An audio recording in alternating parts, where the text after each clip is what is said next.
Connaissez très bien Rigobert Song, avec qui vous avez livré justement plusieurs batailles sous les couleurs de l'équipe nationale et certainement ailleurs. Quel genre de coéquipier est-ce qu'il est? D'abord, pour quelqu'un qui, depuis, j'invite les Camerounais à aller sur ma page Bernard Tutan officiel sur YouTube. Ça fait 4-5 ans que j'appelle de tous mes voeux à la tête de l'équipe nationale, notre équipe Fagnon, un ancien footballeur. Je vais juste vous rappeler une chose. C'est qu'on a aujourd'hui, je vais laisser la génération avant 90.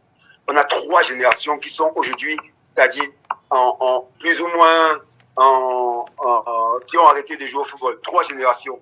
Roger Mila, Rigobert Song, Samuel Eto'o. Ça fait 3 générations. Moi, j'ai joué les 3 générations. Donc, je connais très, très bien Rigobert Song. Oui. Je connais Rigobert Song depuis l'âge de 10 ans. On a commencé à jouer minime à l'âge de 10 ans. Donc, ça fait plus de 30 ans que je connais Rigobert Song. Je sais que c'est un passionné. Je sais que c'est quelqu'un qui adore le travail bien fait. Je sais que c'est quelqu'un qui adore donner le meilleur pour son équipe. Ça, je ne doute pas une seule seconde. Vous savez, mon choix, je vous dis, c'est sincère, hein. Mon choix, au départ, j'avais choisi plutôt 2 personnes, Rigobert Song et Patrick Mboma. Je pense que le duo, les deux, aurait vraiment de la gueule. Bon, le choix de Rigobert Song a été fait. Depuis quelques jours, j'ai lu pas mal de commentaires, j'ai lu plein de gens qui doutent de sa qualité parce que, soi-disant, il n'a pas d'expérience, parce que chez nous, on pense toujours que la vieillesse, c'est un synonyme de sagesse. Ce n'est pas le cas. Mais, je dis et je répète encore une fois de plus qu'un monsieur comme Rigobert Song, c'est quelqu'un qui a joué au football au haut niveau pendant très longtemps. C'est quelqu'un qui a des diplômes d'entraîneur depuis 2012. Il a passé les mêmes classes que Makelele, que Patrick Mboma, que tout ça. Donc, il a ses diplômes. Dans ce domaine, personne ne peut nier.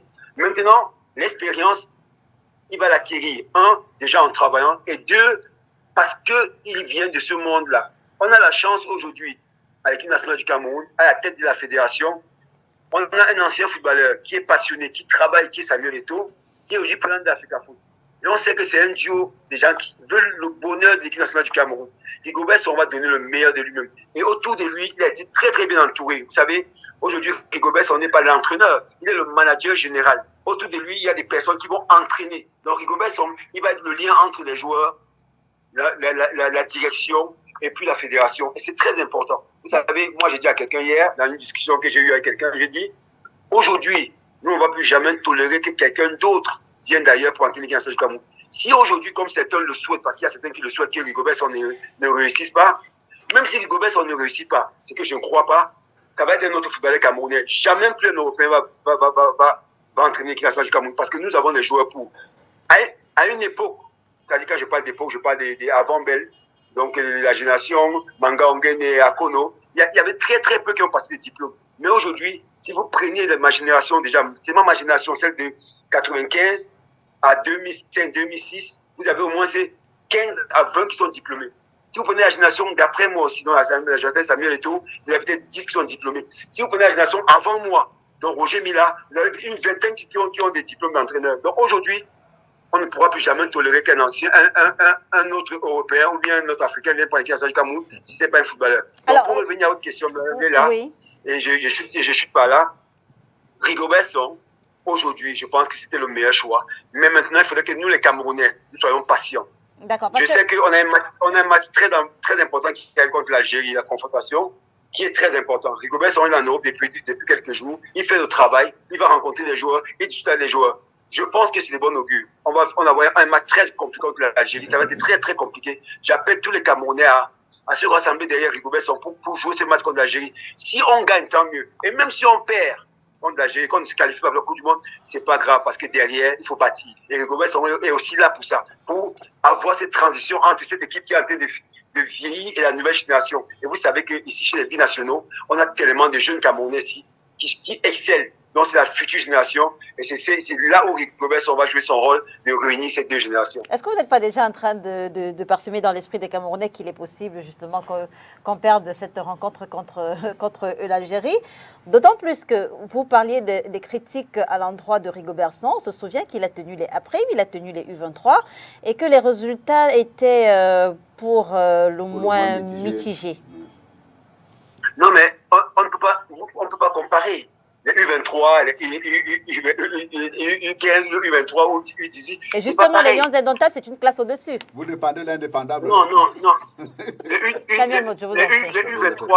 U23, c'est une équipe de transition. C'est difficile. Remarquez une chose, que Rigobert sera pour le U23, il n'y avait aucun championnat au Cameroun. Le championnat camerounais ne se jouait pas. Il a sélectionné combien de joueurs amateurs? Je ne crois pas. Donc Rigobert sont venus chercher parmi les joueurs qu'il avait. Moi, j'ai envoyé 2-3 joueurs qui sont mes joueurs avec dont je m'occupe. C'était les U23. La plupart de ces joueurs étaient des joueurs qui jouent en Europe.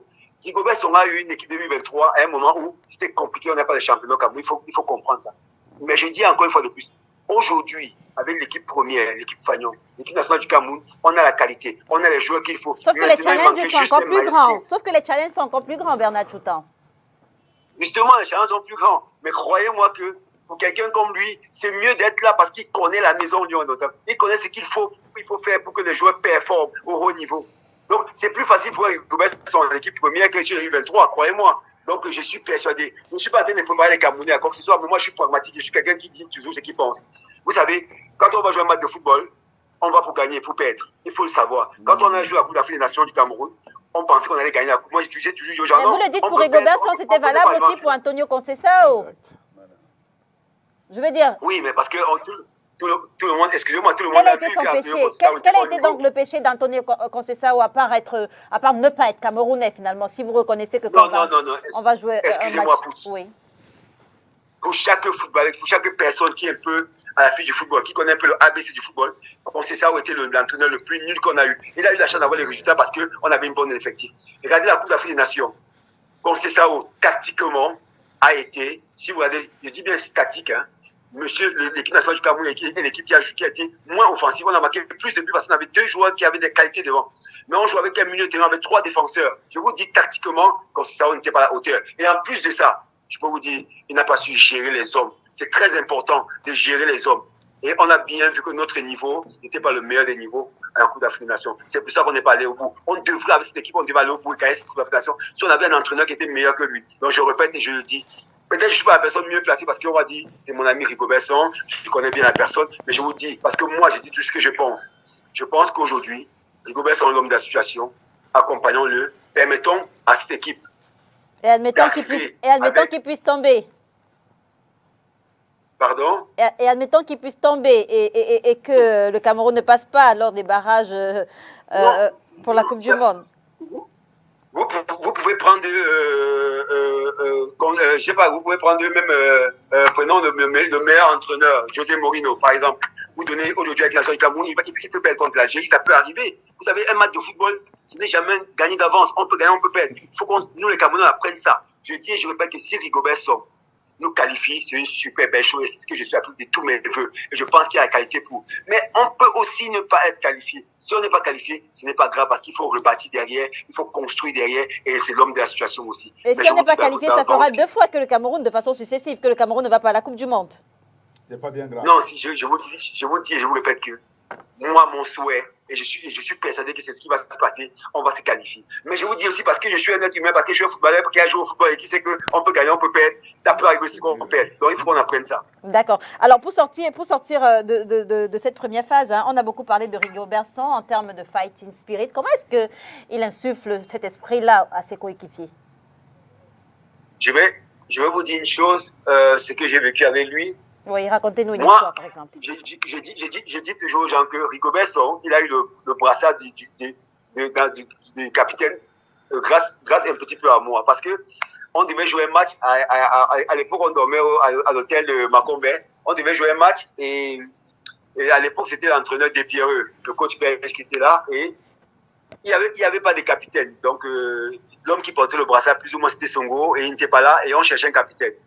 Et alors, je suis allé voir mon grand frère Alphonse Tchami, parce qu'avec Despierreux, je m'entendais très bien, je parlais très bien avec Despierreux. Je suis allé voir Alphonse Tchami, j'ai dit à mon grand frère, Alphonse, j'ai discuté avec Despierreux, on a besoin d'un grand frère, d'un capitaine en ce moment, parce que voilà, l'équipe est un peu entre deux générations. Il faut un capitaine et tout. Moi, je pense que tu es la personne appropriée. Alphonse qui me dit, ben non, moi, c'est ce que je ne m'intéresse pas. Après, je pose la même question à Michel. Il me dit non, pas du tout, moi, je ne suis pas dans cette histoire. Alors maintenant, dans la blague comme ça, je suis en train d'aller dans la chambre, et à l'époque, je dormais avec Rigo Besson. Je dis à Rigo, et je viens de parler avec l'entraîneur, avec Despieux, et il dit que, franchement, il faudrait qu'on trouve un capitaine qui va dynamiser le groupe et tout. Et puis, Rigobert qui me dit, Magnan, tu me connais, c'est moi qui va prendre ça là, et je vais dynamiser tout le monde. Tout le monde va marcher comme je veux. Et comme les blagues, et je dis à Despieux, mais pourquoi pas mettre un jeune? Et c'est comme ça que Rigobert s'en prend le brassard. Et il reste capitaine tout le temps que vous savez. Et pour motiver les joueurs, Rigobert avait un seul mot dans la bouche. Et ce mot, notre coéquipier, il a appliqué ce mot comme jamais sans le vouloir. C'est feu fouet. Rigobert, on disait toujours que quand on va dans un stade de football, il faut qu'on meure pour notre pays. Si on doit mourir pour le pays, on meurt dans le stade. C'est ce qu'il disait toujours Rigobert. Et vous voyez que notre feu fouet est décidé sur le stade parce qu'il a donné tout ce qu'il pouvait donner. Et c'est comme ça que Rigobert il est. Quand il va dans un stade de foot, il ne va pas pour perdre. Il va toujours pour gagner. Et je pense que c'est la même discipline qu'il va apporter à notre nouvelle génération. D'accord.